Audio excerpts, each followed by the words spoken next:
Okay, it's recording.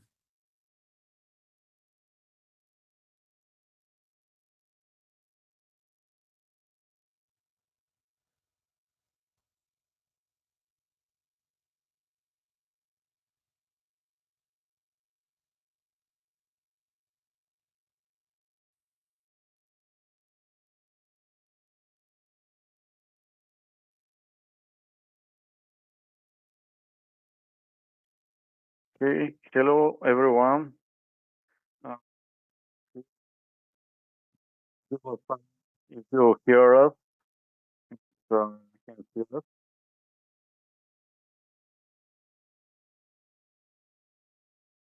Just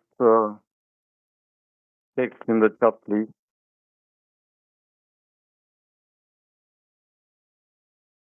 You can hear us.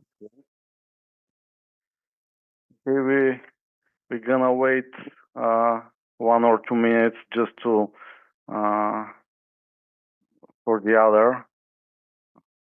We have something already.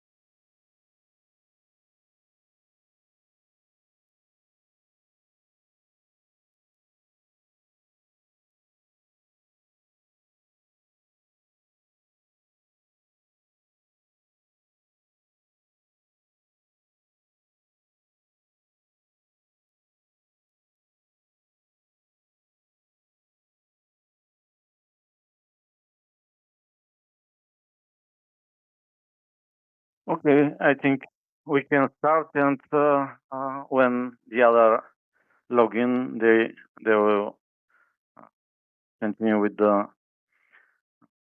seminar. Hello everyone with the second event of this online seminars. Uh,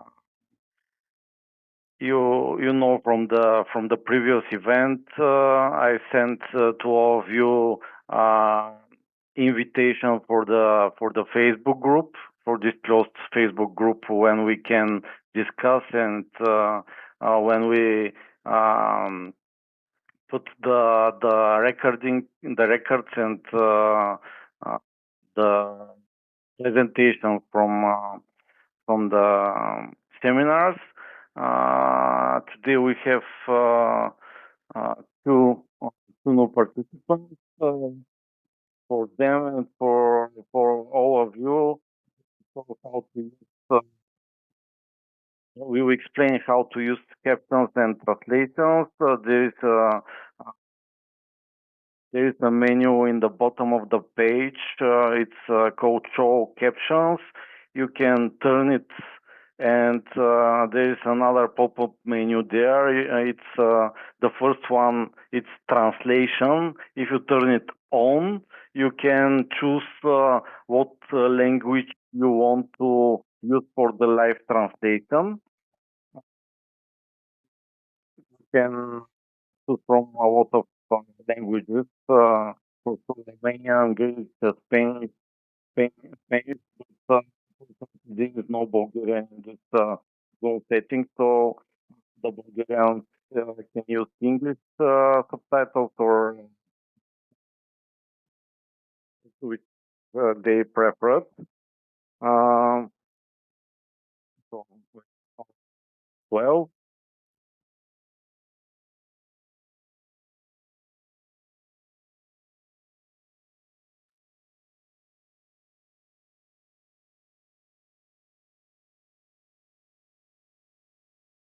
So today, the theme of the seminar, it's about Prestart tactics, Prestart strategies and tactics, and execution. Sorry, uh, most of you probably know Kouris. session to him. He will explain what he do and about his sailing experience. And yeah, Stevie, please. Hello, thank you, Yasen. Hello, everybody. Nice to meet you on this second online seminar hosted by BORA Sailing. So Yasen gave you all the explanation on how to translate and show captions for the seminar. The seminar, of course, will be in English. Well, English is not my first language, so maybe I will do some mistakes, so excuse me in advance. I would like also to give you some instructions on how you can interact with us. So on the menu, as Yasen said before, there is another option, Q&A. So over there, you can submit your questions. We will have an overview on that, and we will answer as much as we can at the end of this seminar. You can also write your ideas or your suggestions on the chat, and we will be looking in the chat to see what is written. And in case you want to interact orally, you can raise your hand, and I will give you the speech. Or maybe I will choose some of you and I will allow them to talk during the seminar.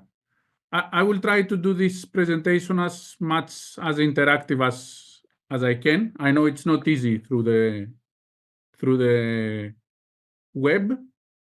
So I have prepared the presentation, which I will share with you.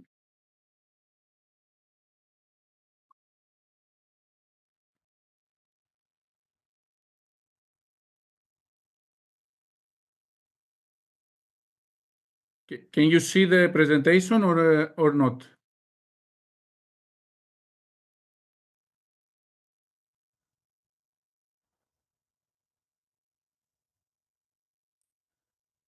Good, I'm getting some thumbs up, so that means that probably the presentation is visible. So in this seminar, as Yasen said, we will talk about the start. So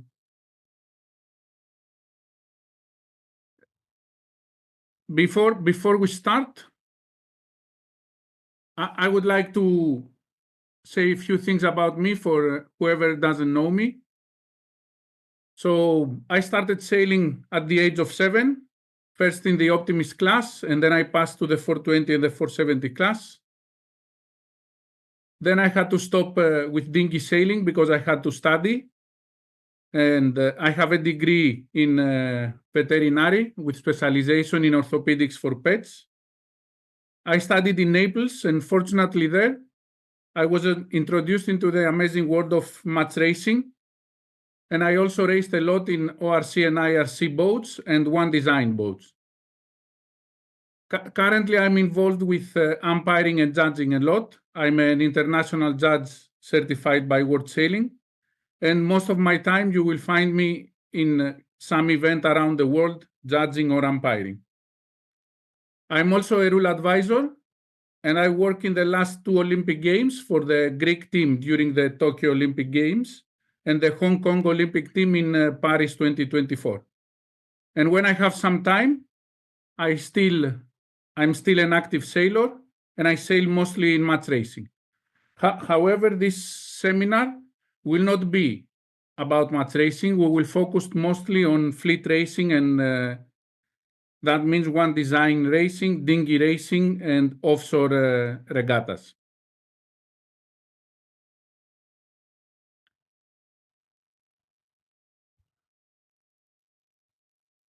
So we will deal with some topics during this seminar. For sure, I will not try to teach you how to get the perfect start, if the perfect start exists, but I will try to share some of my experiences and provide some inputs for you to consider while you will be forming your plan, your strategy, and the tactics during the procedure, the starting procedure. As I said before, I will try to make this webinar a little bit interactive, and I would like to include you in the discussion during the next hour. So in order to plan our start, we need first to understand some basic principles and some rules that are connected with start. I strongly believe that if we don't know the rules of a game, it is hard to play the game, and this applies also to sailing. Well, history has shown us that, fortunately, in some situations, you can still win without knowing the rules. And there is an example happening in the last Olympic Games where the Dutch team in the FX class won the gold medal, even though they didn't know the sailing instructions and they didn't know where the finishing line was in the medal race.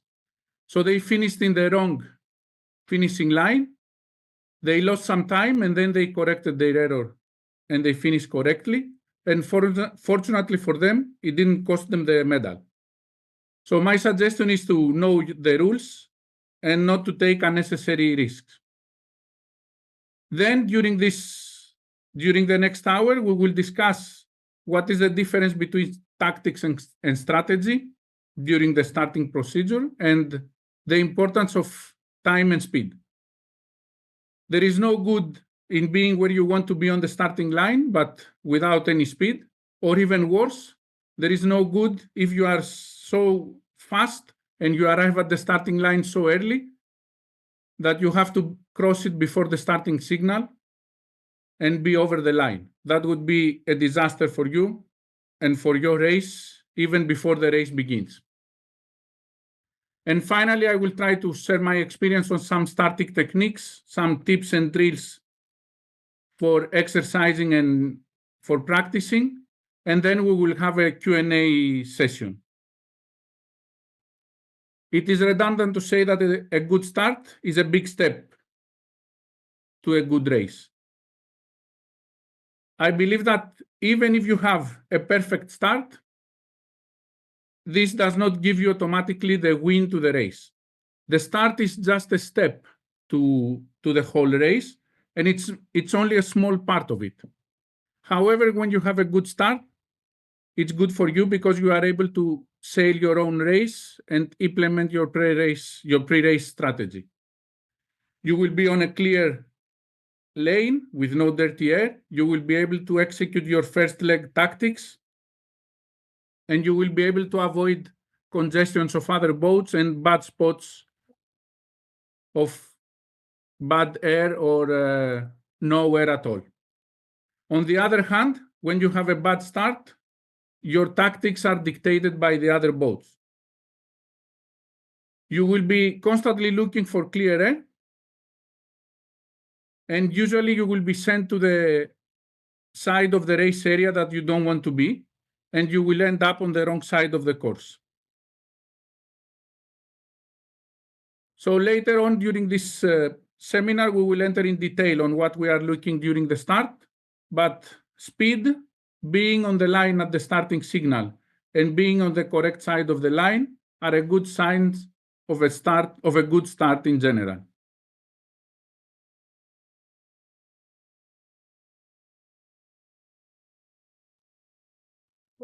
So first of all,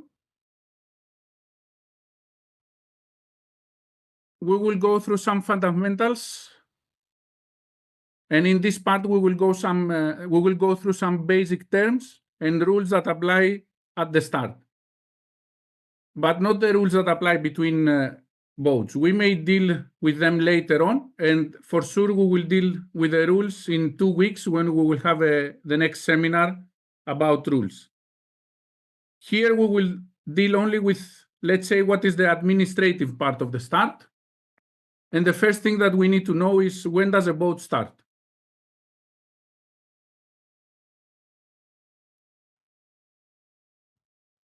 So there is a definition in the rule book, in the Racing Rules of Sailing, that tell us when a boat starts. If you are wondering where to find that definition, for sure in the English book is in the beginning of the book, and maybe in your translation also, usually the definitions are at the beginning of the book. So in order to start, a boat A must have been entirely on the pre-start side of the line at or after her starting signal, so no before. And B, any part of her hull crosses the line.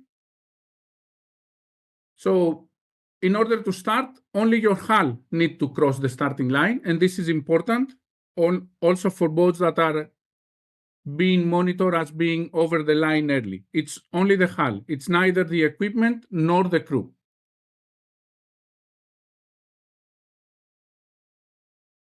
There are a lot of boats, especially in offshore racing and also in some one design classes that they have a bowsprit.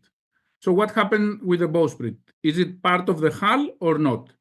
And the answer to that question is that the bowsprit is not a part of the hull, unless the class rules or the rating rule, the IRC or ORC rule or whatever rule are they racing under, state otherwise. So in order to start, you need to be first on the pre-start side of the starting line and then go on the course side. But what exactly is the pre-start side and the course side of the starting line? Let's see two examples.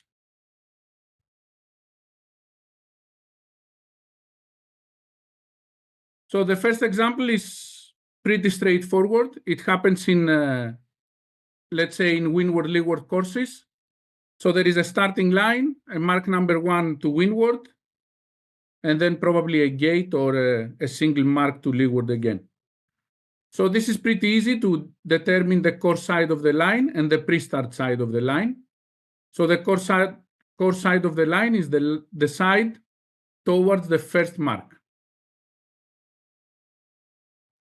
But what happens in this second case, where we have a starting line, and then you need to go to mark number 1, which is below the line, but crossing some land masses?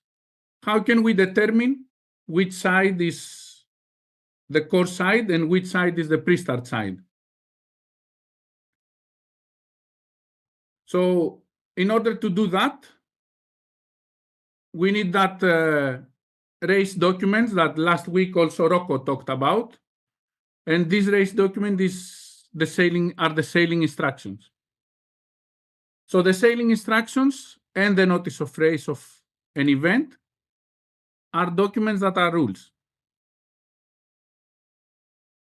So in both those documents, and especially in the sailing instructions, we can find a lot of useful information.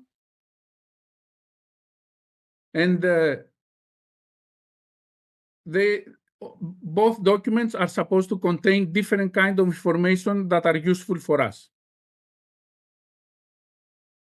Usually, generally speaking, the notice of race is the contract to the competitors and contains information that the team needs to know in order to decide whether to participate or not in one event.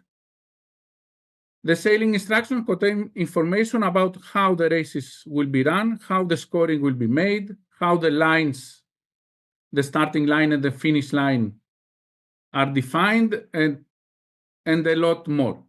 So that's why it's a good thing to study them.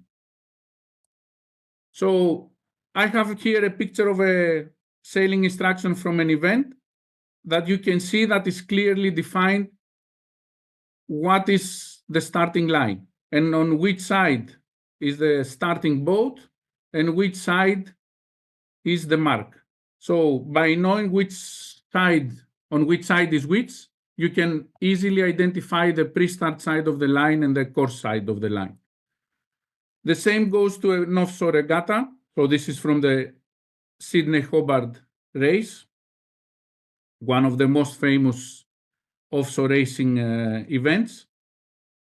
You see here that each starting line, because there are different starting lines in the Sydney-Hobart race, there will be between the mast of the respective race committee signal vessel and the large Roger mark at the western limit of that starting line. So again, by reading those information and those details, it's easy for you to determine which is the pre-start side of the line and which is the course side of the line.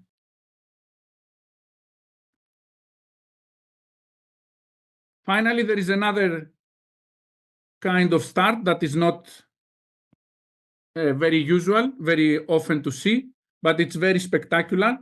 I have it on video, but I don't know if the video will be easy to show. So this kind of start, it's called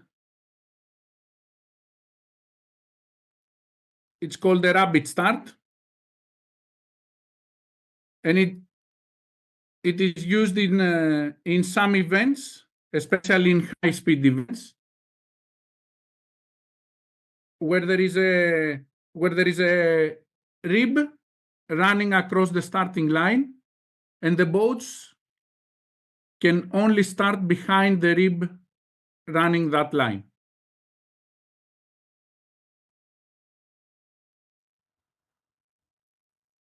So in order to communicate with competitors, the race committee is using some visual signals that are flags, and some sound signals. And depending on which flag we see on the race committee vessel, we can understand approximately how much time is left to the starting signal. So usually the race committee will display an orange flag at least 5 minutes prior to the warning signal to notify boats that a race will start soon. We can read that information again in the sailing instructions. 5 minutes before the starting signal, the class flag will be displayed, together with one sound. Usually the class flag is the flag of the class racing, so it can be the ILCA class, the 49er, the ORC class, or it may be a flag described in the sailing instructions. For example, it can be a numeric pennant. And this is very often used in match racing events, where the class flag for each match is a numeric pennant. Some kind of races may change the 5 minutes to less. So for example, in umpired fleet races or in team racing events, the warning signal is made 3 minutes before the starting signal and not at 5 minutes before the starting signal. In some other events, the warning signals may be made at 6 minutes or even at 10 minutes before the starting signal. Again, this information, you will find that information in the sailing instructions. At 4 minutes before the starting signal, the preparatory signal is displayed. This is probably the most important signal that we need to see and we need to be aware. And this is because from that moment we are racing, and that means that all the rules apply and we can be penalized for breaking a rule. But most importantly, this is the moment when the race committee will display what kind of penalty will apply at the starting signal if we are over the line. We will see the penalties a little bit later on. For the next 3 minutes, you will not see any new signals, but 1 minute before the starting signal, you will see the preparatory signal to go down with one long sound. And at the starting signal, the class flag will go down with one sound. And now it's the time to start. I would like to clarify some things and maybe some questions that I have came upon during my time as a judge. So the times of the starting procedures are taken from the visual signals and not the sound signals. Actually, a sound signal can be disregarded. So if you think that during the starting procedure a sound signal has not been made, and you think that this is a mistake from the race committee, you are wrong. It's not a mistake. Only the visual signals are required. Another thing that is important to know is that no later than the warning signal, the race committee.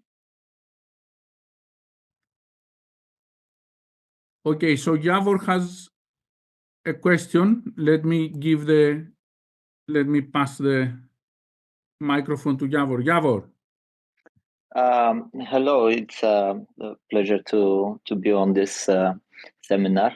I just want to add something. There is just one sound signal which is mandatory during the starting procedure, and you can say what it is. Thank you.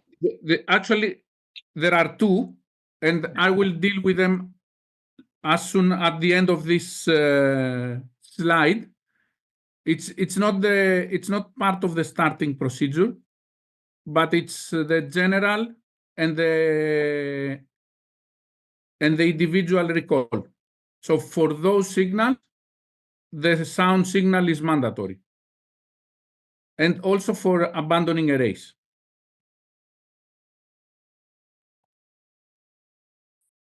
So another thing that it's good to know is that no later than the warning signal, the race committee shall signal or designate the course to be sailed. This can be done either by writing it on a board, by displaying a flag for describing the course that it's already described in the sailing instructions, or by using even the VHF radio.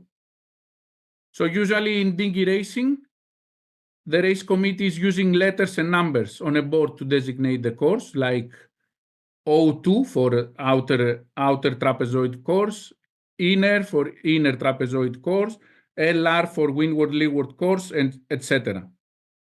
But in offshore racing, this can be easily done by displaying some flag or by announcing the course on the radio, or even both. Another thing that it's important to know is that not later than the preparatory signal, the race committee may move a starting mark. But at the preparatory signal, the starting mark should be on the water.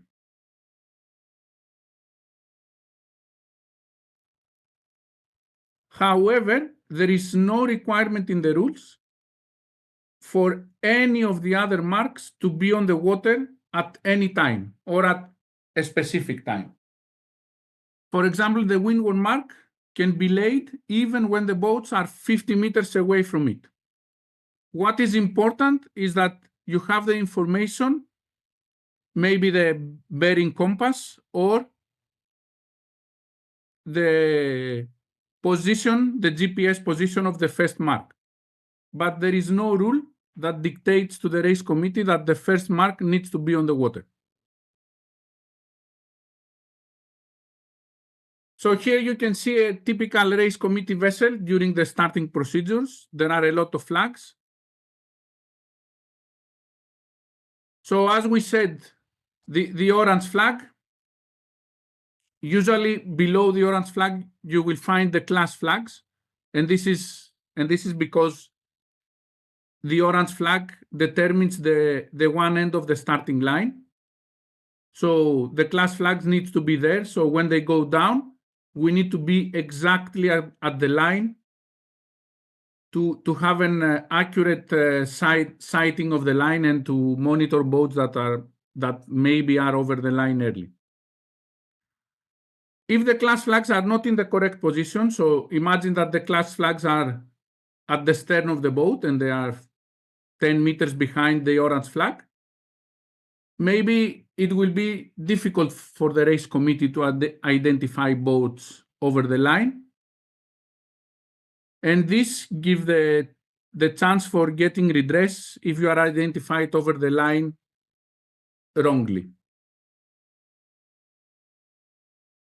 So here you can see right to the next, on the right of the class flags, you can see the starting penalties. So the flags that are being used at the preparatory signal. We are not going to see the other flags thoroughly in this seminar, but we will focus only at the starting penalties flag. So these are the 5 penalties that the race committee may use in order to determine the starting penalties. So the first one is the Papa flag. very common in offshore racing and in umpire fleet racing. So this means that there is no penalty. A boat that is over the line just have to cross again back to the pre-start side entirely and then start.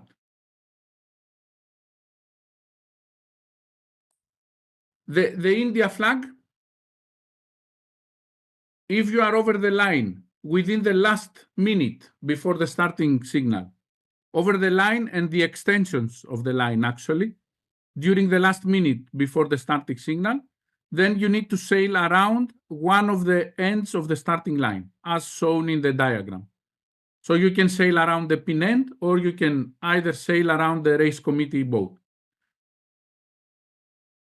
So you understand that this flag may be less penalty for some boats, but bigger penalty for some other boats. So a boat that starts close to one of the ends of the starting line, it will be easier to round the mark and restart, rather than a boat that is starting at the middle of the line and has to sail along the line to one of the ends before rounding around it.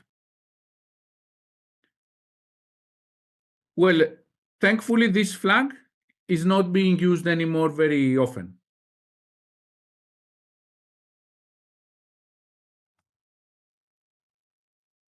The next flag is the Zulu flag. Actually, currently, this flag is being used only in the United States. I have never seen an event in Europe or in some other place in the world that is using this flag. So according to this flag, if you are over the line, then you will get a 20% scoring penalty added to your score. Remember that if you are over the line, you still need to come back to the pre-start side and start correctly. And nevertheless, you will be awarded this scoring penalty. If the race is abandoned, and then on the restarted race, you are identified again over the line, you will get an additional 20% scoring penalty. Next, we move on to the two flags that are being used mostly in dinghy racing. So the uniform flag and the black flag. Both of them, they have pretty much the same meaning. So if within the last minute before the starting signal, you are inside the triangle formed by the two ends of the line and the first mark, and you are identified, you are disqualified. The difference between those two flags is that with a uniform flag, if the race is restarted or resailed, you can sail in it. With a black flag, if the race is restarted or resailed, you cannot sail in it. If you sail in it, then you will be you will be disqualified with a non-excludable disqualification from your race series scores.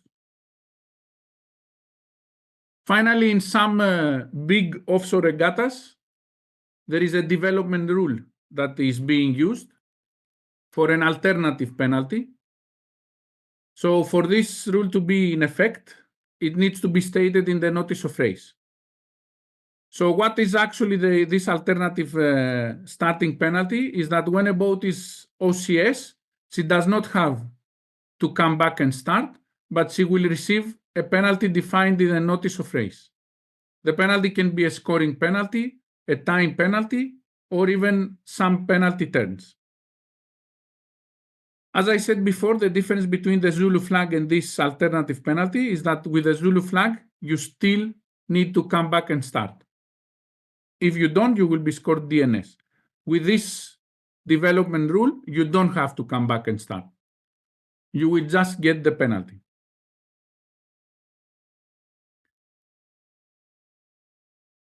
So we went through let's say, the most important administrative rules during the starting signal. So now we will pass, let's say, to the core of this seminar. And we will go through some basics and some considerations that we need to make in order to organize and plan our strategy and our tactics for the start of the race. As I said at the beginning of this seminar, I will just share my insight and my experience from what I have seen in my sailing, let's say, career. And it's not a handbook on what to do and what not to do. I expect that each team, with time, will develop their own ways of making and forming their strategy and effective tactics. And maybe this part of the seminar will give you some ideas on how to do that.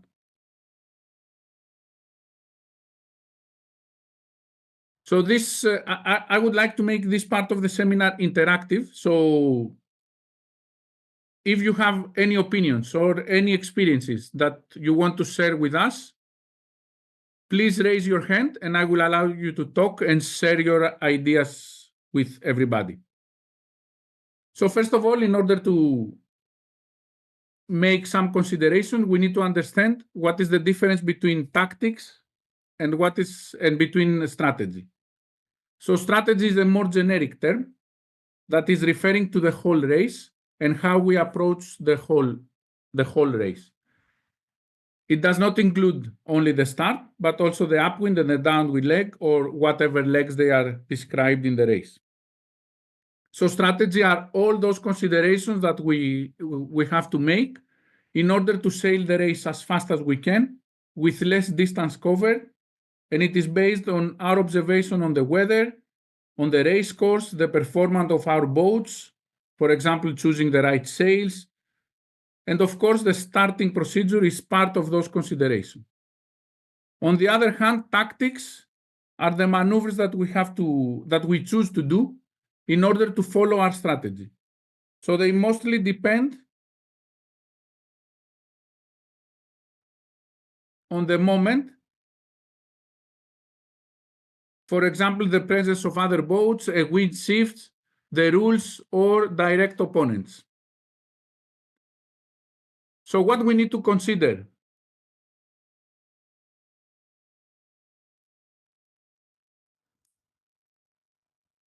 I got a message. Can you see my screen full screen or not?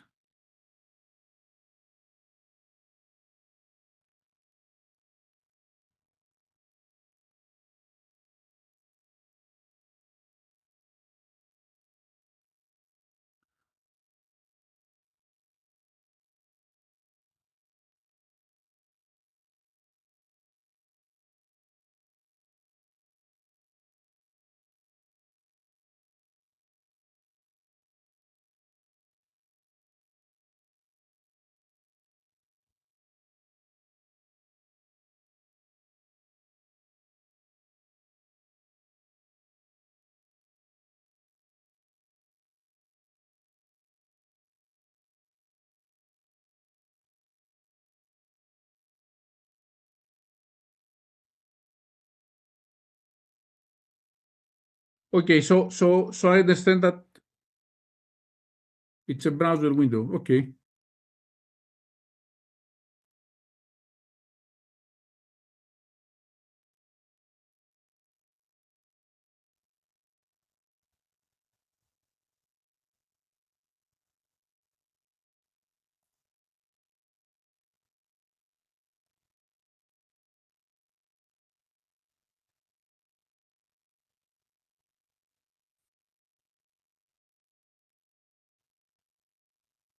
I think it's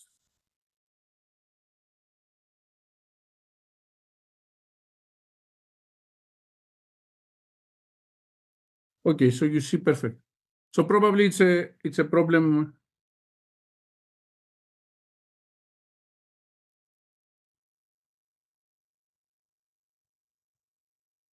Let me try to reshare the screen.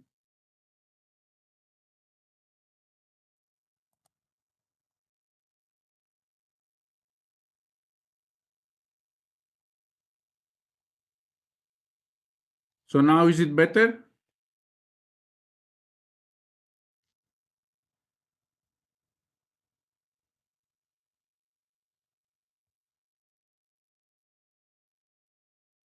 Okay, perfect. So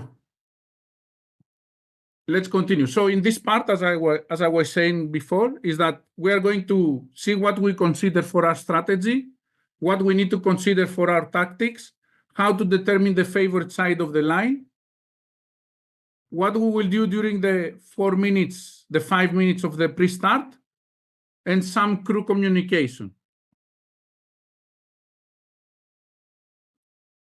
So if you think that you will only need 5 minutes to create your plan and execute it to perfection, then you have already lost before the starting signal. Your consideration on strategy will definitely start way in advance before the starting signal, maybe in the morning of the first race, or even some days before the first race, because you will be monitoring weather forecast, tendencies in the area, or explore land masses that can affect wind in your course. And this is especially for offshore races. So let's have a look at some factors that we need to consider. So days before the event, we monitor the weather, we check the race documents, we check the course to identify points of stress like mountains, straits, prohibited areas.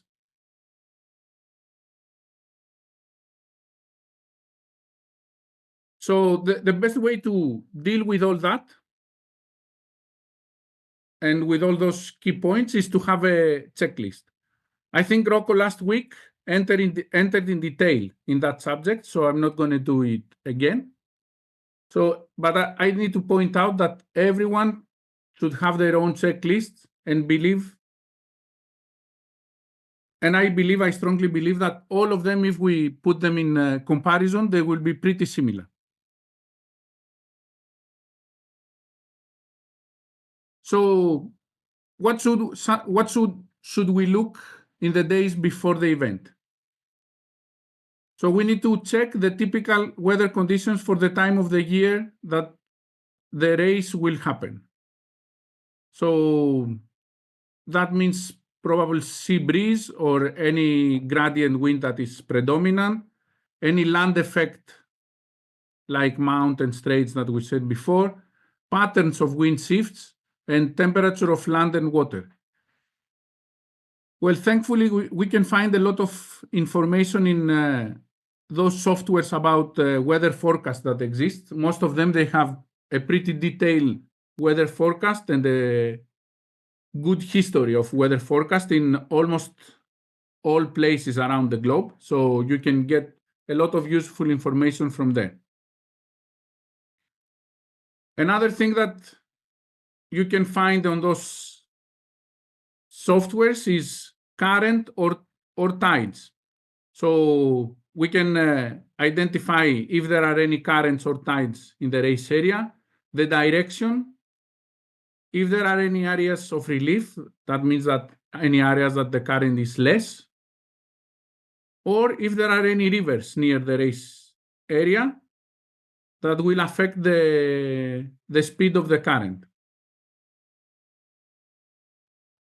Again, you can find all those information in specific software, but if you have the chance to visit the venue, it's always good. It's always a good idea to visit the venue. So you can monitor firsthand what is going on, and plus you can get local knowledge. It's always a good idea if you find a local guy from the venue that you are racing in to ask him what is the tendency of the wind, what is the predominant wind in the area, or if there is any current that he knows about. So on the morning of the race, when we are ashore, we still continue to monitor the weather and we need to choose the right equipment.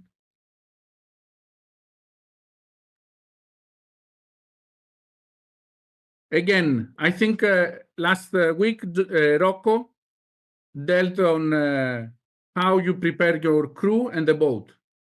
So for example, don't go on the water in shorts when you are expecting heavy rain, or don't go on the water without any drinkable water because after the first 3 tacks or the first 4 tacks, you will be exhausted and completely useless to the team. So organize yourself, the crew and the boat, as better as you can for the conditions that you will find on the water. And always remember that sailing is not a sport that, well, it has a lot of unknown factors. So we may spend a lot of hours on the water waiting without doing anything. So keep that in mind when you are doing your ashore preparation for the race.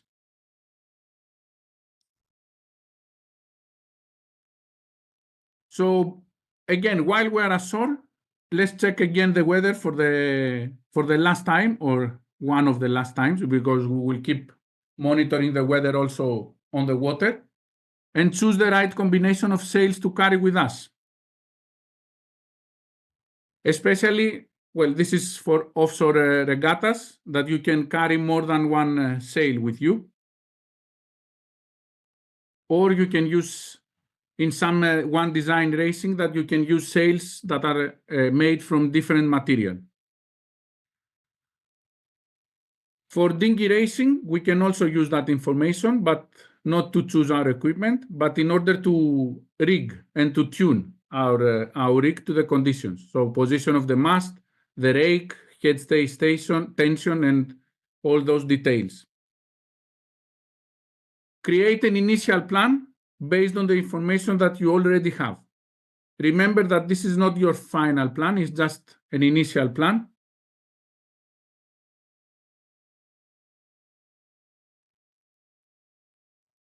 And you will finalize the plan later on when you are on the water.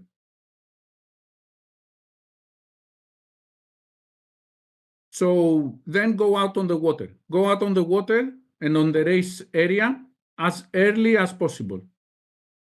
Usually I plan to be on the race area at least 1 hour before the intended warning signal. And if I have the possibility, even more than 1 hour. Remember that for some of the information that you can gather during that hour, you don't need the starting line or the starting marks or even the marks at all to be set. So what can you do actually on the water so early? It's time to monitor and measure the actual weather pattern and the weather conditions. Up to now, all the information we had were based on forecast and predictions. But now we are on the water and we can see what is actually happening. So how to do that? Let's sail. We sail 20 minutes upwind, and we will be measuring the wind every 5 minutes. Then we sail 20 minutes downwind, and again, we will be measuring the wind every 5 minutes. So by measuring, I don't mean only the intensity of the wind, but also the direction of the wind. In that way, you can create a table with a wind tendency that will look something like this. I don't know if any of you have ever seen the tables like this, but this is a good indication that can show us what the tendency of the wind will do during the day.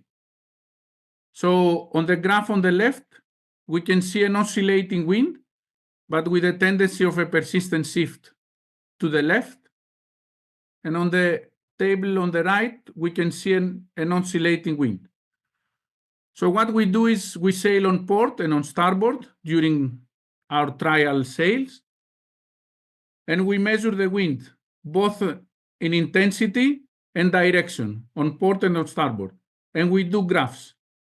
And if we put the graphs during a period of time of 40 minutes, because we said that we will be sailing upwind and downwind for a total of 40-45 minutes, we will get a graphic that shows us the tendency of the wind.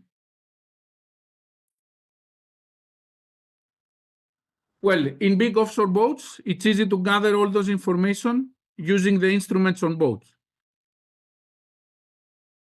While on the dinghies and one design boats, you can use the compass, and if you are lucky, your coach can do that for you. And if for any reason you think that those information are not important, think twice and take a look at these following pictures. So this is how what a modern coach boat looks like today. So you see that coaches are spending a lot of money to get the weather stations that they are getting very, very accurate information about the wind, the intensity of the wind, the direction of the wind, and they are getting graphs in order to help them plan their strategy for their athletes. So having a good wind prediction and a good information about the wind is crucial for our tactics, for our strategy initially, and in second thing, for our tactics. Then before the warning signal, we can do things like determining, well, before the warning signal, the line will be already set. And so now it's the time to determine the favored side of the line. There are various ways to do that. And if you are lucky to be sailing on a big boat with GPS advanced software like Deckman, Navman, or BNG software, well, then everything is pretty easy for you. You set up the parameters, you ping the ends of the line, and that's it. You enjoy your pre-start and you have all the information on the screen of your tablet. But when you are not so lucky, you can still use some methods to determine the bias of the line.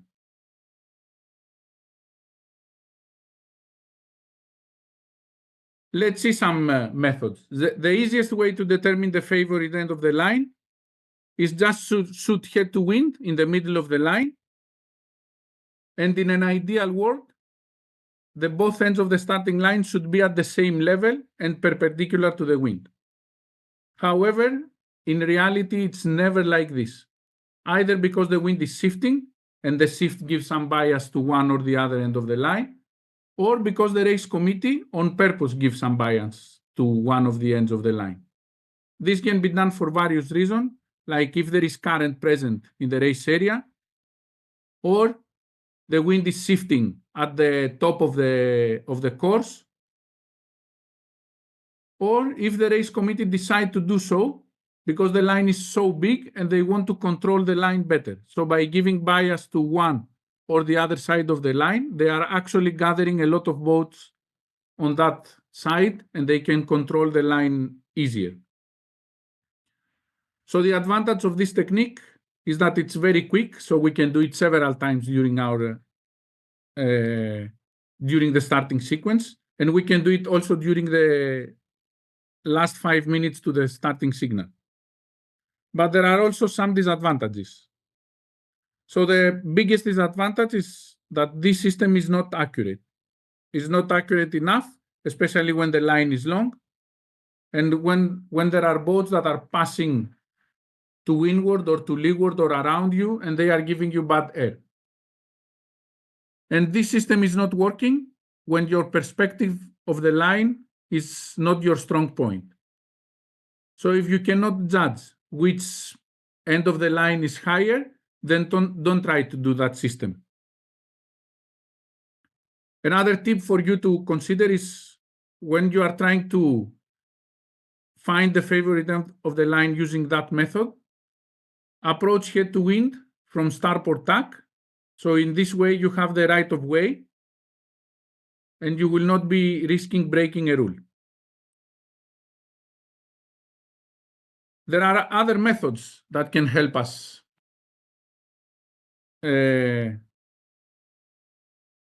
determine which is the favorite end of the line. And the most accurate to do so is by using the compass on our boat. So what you do is you go head to wind and you get a compass bearing. Then you sail along the starting line on starboard tack, or you go outside one end of the line and you sail along the line. So now with your bow pointing towards the pin end, you read again the compass. And then you use simple geometry to figure out which end is favored. and also by how much. So, for example, if the compass reading when you were head to wind is less than 90 degrees bigger than the compass reading down the line, then the pin end is favored. If the number is more than 90 degrees, then the boat end of the line is favored. So, for example, if we are reading head to wind 0 degrees, and then when we are pointing at the pin end 300 degrees, then the pin end is favored by 30 degrees. Again, try to run along the line on starboard tack, especially if the line is a busy line, so you have the right of way over other boats, or do the procedure outside of the line, the same exact procedure, so you are not in the middle of other boats sailing around you. Another method to determine the favored side end of the line, and it's a simple method, is to sail along the line both sides. So, for example, you start from the boat and you sail along the line towards the pin end, and you trim your sails. Then you tack or you jibe at the pin end, and you run the line on the opposite side without changing the trim on your sails. And then you look at the sails. If the sails are laughing, it means that the wind is coming from more ahead, so the race committee vessel end is favored. If you need to release your sails in order to trim them correctly, then the pin end is favored.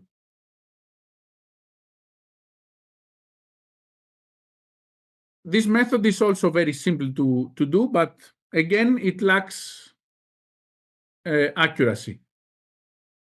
Especially if you forgot to trim your sails or you don't trim them correctly, then already from the start, this method is not accurate enough. Remember that you can easily be disrupted by other boats sailing along the line or across the line, especially when you are sailing on port tack and you have to keep clear of them. So this method is not very difficult, but quite difficult to perform in big lines with big fleets, because you will not have the chance to run the whole line. But on the other hand, if you have the chance to do it, it presents a very big advantage, which is time the line from the boat to the pin end. This is an information that it can be useful later on during the last minutes of the starting procedure.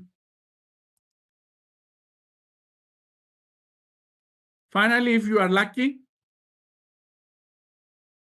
and you have a friend, you can use this last method of determining the favorite side of the starting line.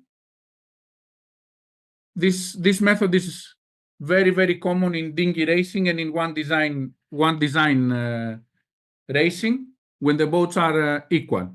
Well, don't try this method if one boat is a TP52 and the other is a J24.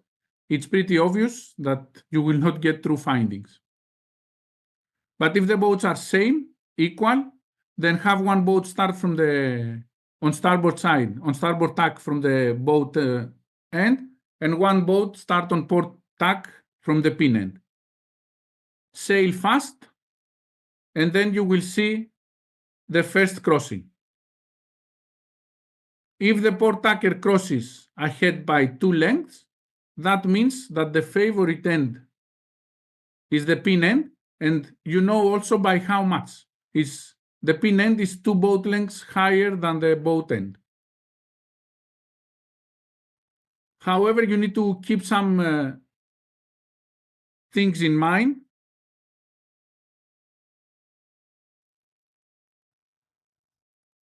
You need to sail fast. So if one of the boats is not trimmed correctly and it's not sailing fast, then the outcome will not be as accurate and it will not be indicative for your considerations. And also you need to consider that a possible or a probable wind shift can change the outcome. So if you have the time, try to perform this drill more than once.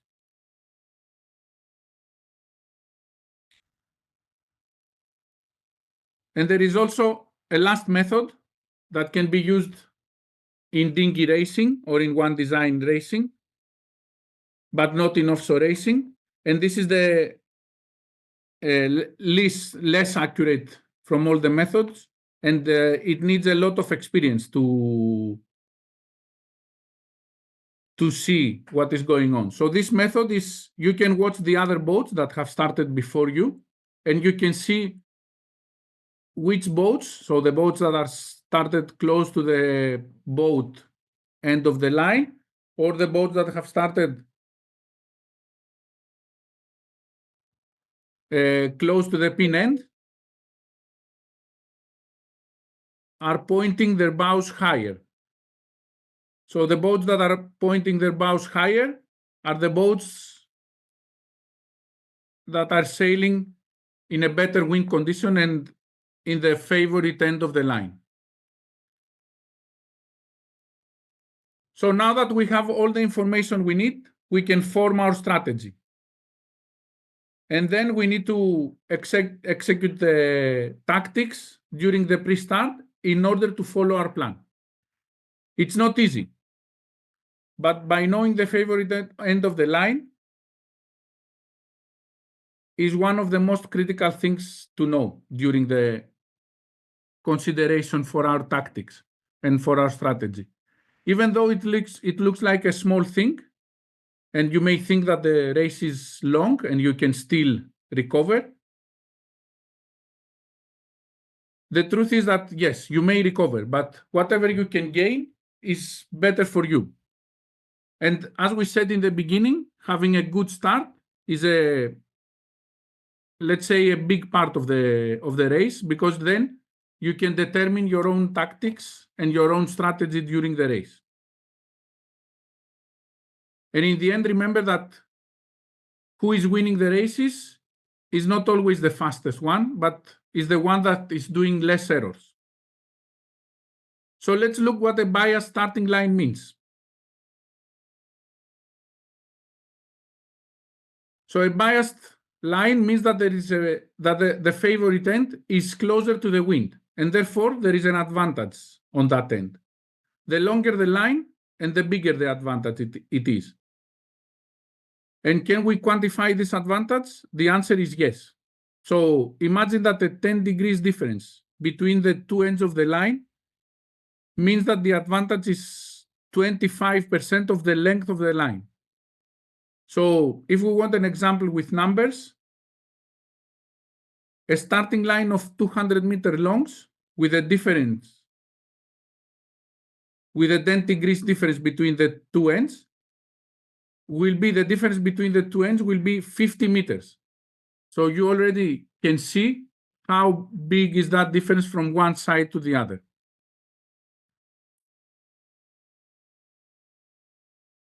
Finally, the last minute before the start. Well, by now, we should have all the information that we need for our plan.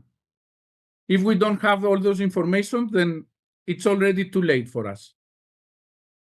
Now we need to implement all the information that we have gathered in order to do your tactics and execute our plan.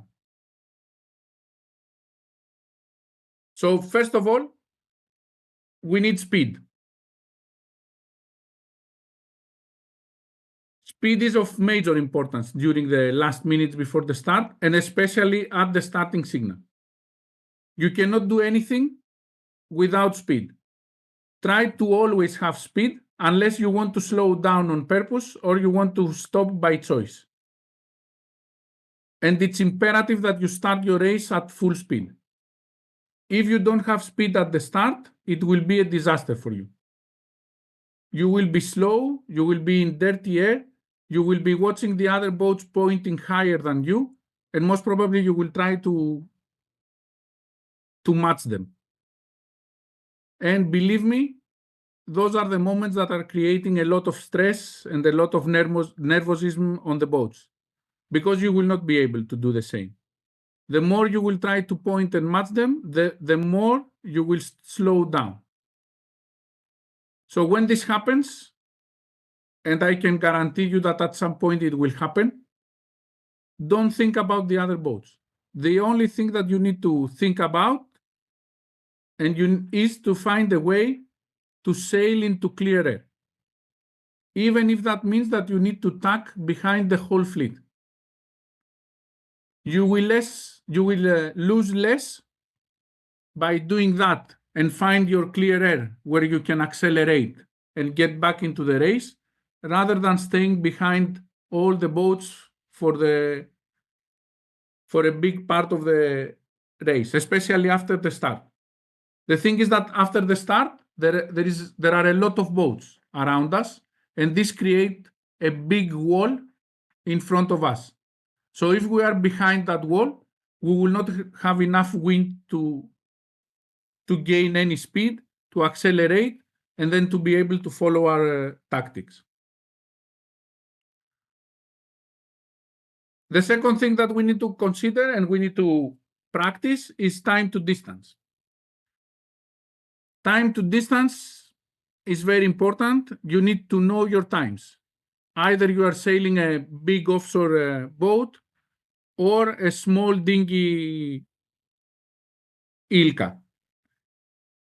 So the time to distance to the line will be different, first of all, depending on the kind of boat and on the type of boat that you are sailing. For one design, of course, so you will need different times if you are sailing on a fast big boat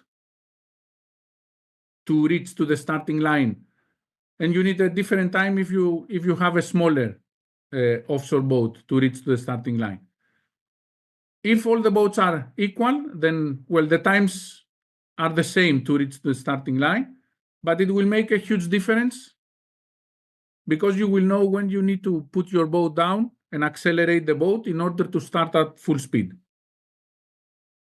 We need to look at the line at all times during the last minutes before the start. The fact that we already have the information for the favorite end does not necessarily mean that we need to start first boat at the pin or at the race committee vessel.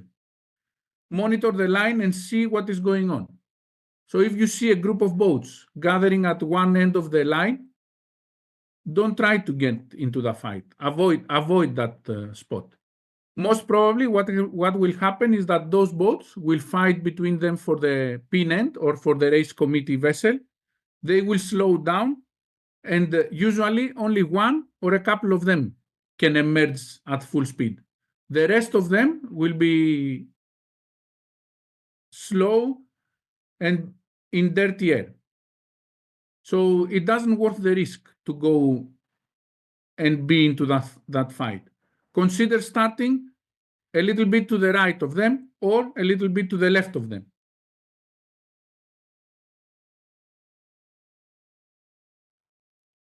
Yeah, you will lose some distance and off the line, but you will compensate that with a clear lane starting your race, which is way, way more important. Also, try to avoid starting next to boats that are faster than you or that are bigger than you. Very soon, those boats, they will be in front of you because they will pass you, and very, very quickly you will be in their dirty air and pretty much unable to do anything to get out of it. Look at your opponents and weigh whether you need to defend them tight or loose. And what I mean by your opponents, look at your direct opponents and decide what to do. If you are at the critical point of a regatta and you just need to be just in front of your direct opponent, then maybe your tactics will be dictated by that fact, and you will be defending the whole race against them tightly. If not, you maybe want to defend them loosely around the race, but still, you need to have a look at them. Try always to have space to leeward of you. in that way, when it's time to accelerate, you will have space to leeward to put your boat down and accelerate. Remember that you need to create that space in the last 30 to 40 seconds before the starting signal. If you create that space very early, then a lot of boats will try to get into that space because it's very tempting. If you create it late, then you are too late to start and you will not be starting at full speed because you will not have enough space to leeward to accelerate. So how to approach the line? You need to have a plan. There are a lot of different ways to approach the starting line. Whether this is a traditional approach, sail away and sail back using time to distance, or a port tack approach, sail the line on port tack in order to find your spot to tack and start. Or even if your plan is to start on port tack, which is highly not recommended, especially on very, very busy starting lines. But if you are planning to start on port, it's crucial to have a plan on how to do this and to have a plan on what to do if plan A fails.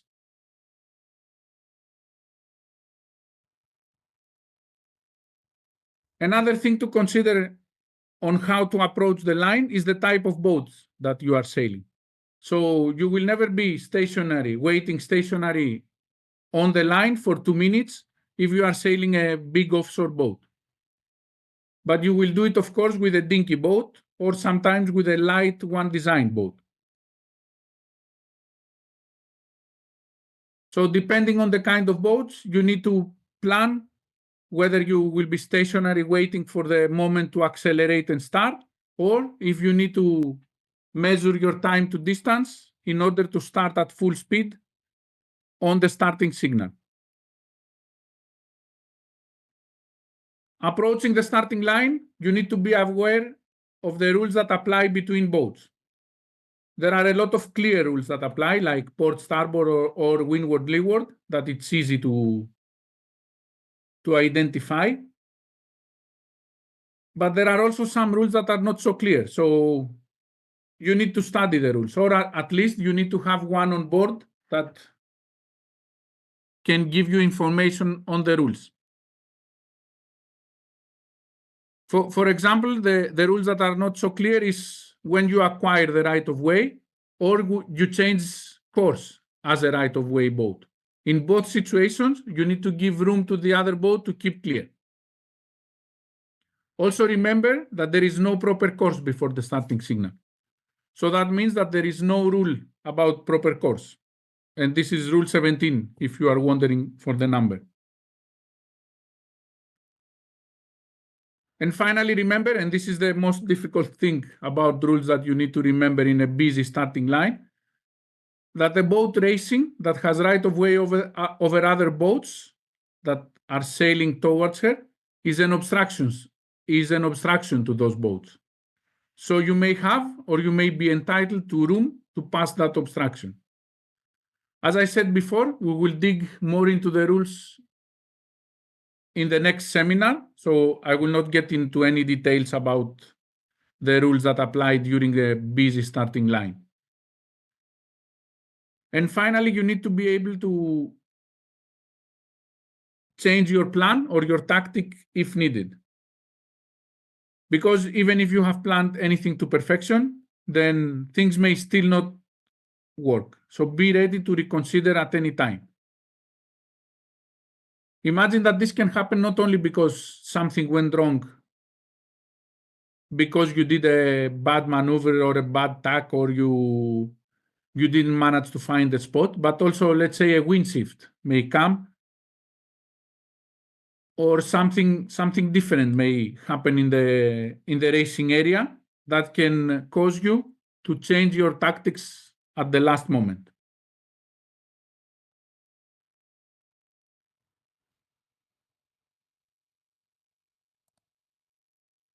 So here in this last slide, we can see some considerations to make in order to decide where to start. Usually I divide the starting line in 4 areas. the far right, mid left, and far left. You can either divide the line in 3 areas or I have seen some people dividing the line in 5 areas. So this depends entirely on how much specific you want to be on determining the side of the line and the part of the line that you want to start. And then we need to consider all the factors that we mentioned before in order to decide the part of the starting line that we will start.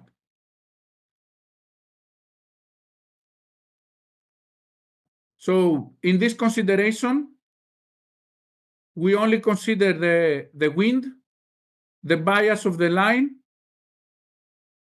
and what is our strategy. So if we want to go on the right side of the course, or if we want to go to the left side of the course.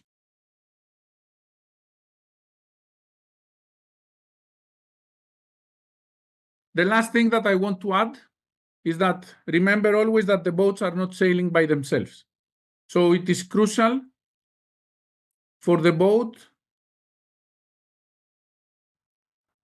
So what is bias? Someone is asking in the chat, what is bias? So bias of the line is how much more to the wind is one side of the line respect to the other side of the line. And this is the bias.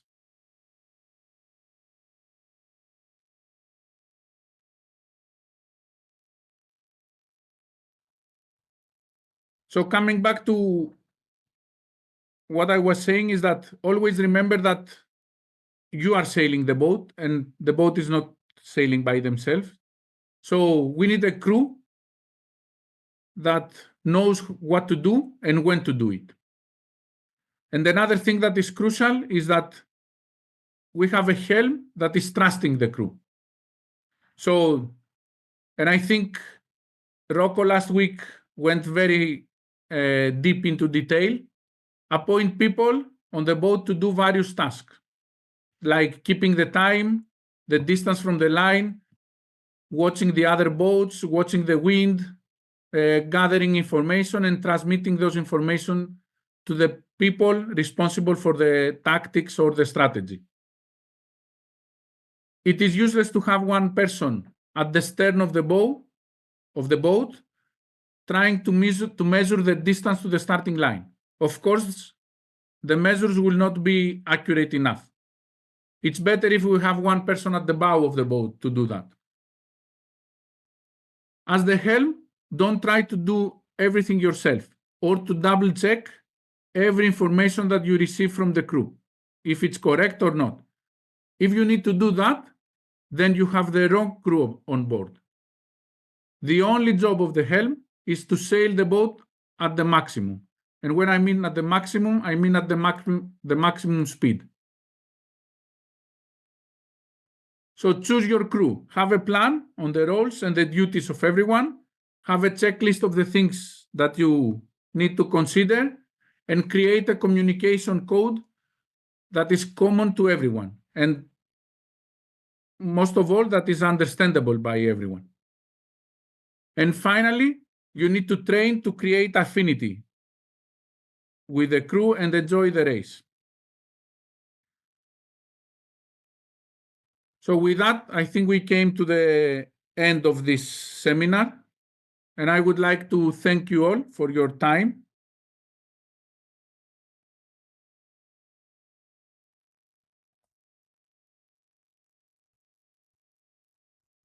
So I will pass the microphone to Yasen, unless there are any questions that you want to ask.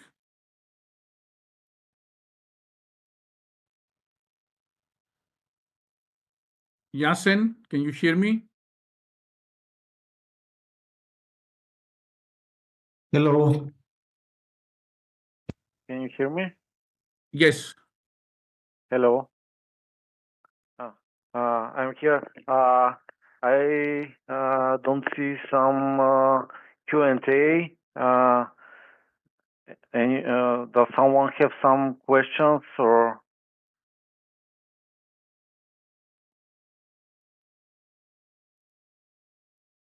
Everything is clear? Okay. Thank you, Stevie, for the presentation. And we will publish the record in the Facebook group, and I hope we will have some discussions into the group. And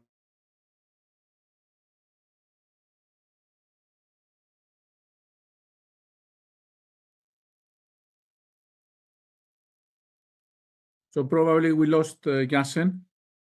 I want to add one more thing.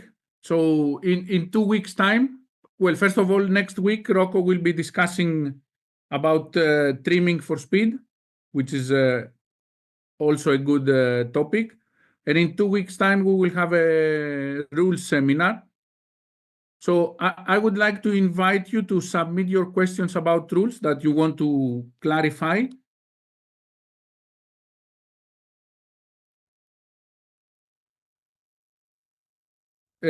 Yes, there is a Facebook group, but Yasen has all the information. So as soon as Yasen reconnects, he will give you all the relevant information about the group.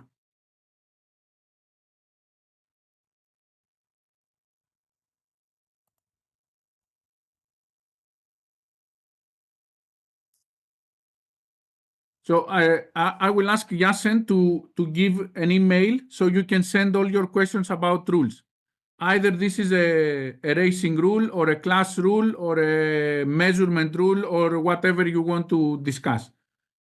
In that way, it will be easier for me to see what we need to discuss rather than talking about rules in general, where the group of people is so different between among them. So it will be easier to come up with something to discuss. Yasen?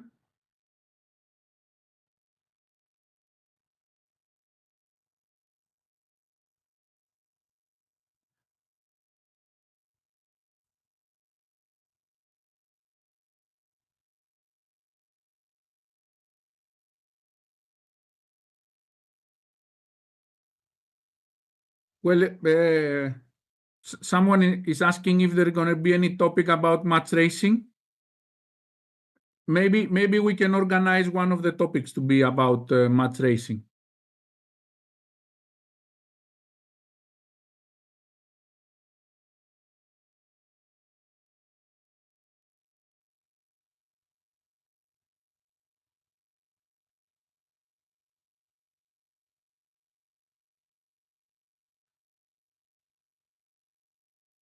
So perfect. I think Yasen is not able to connect, or at least I cannot hear him. So maybe at this point, thank you very much for joining us tonight, and hope to see you next time with Rocco. Have a good night.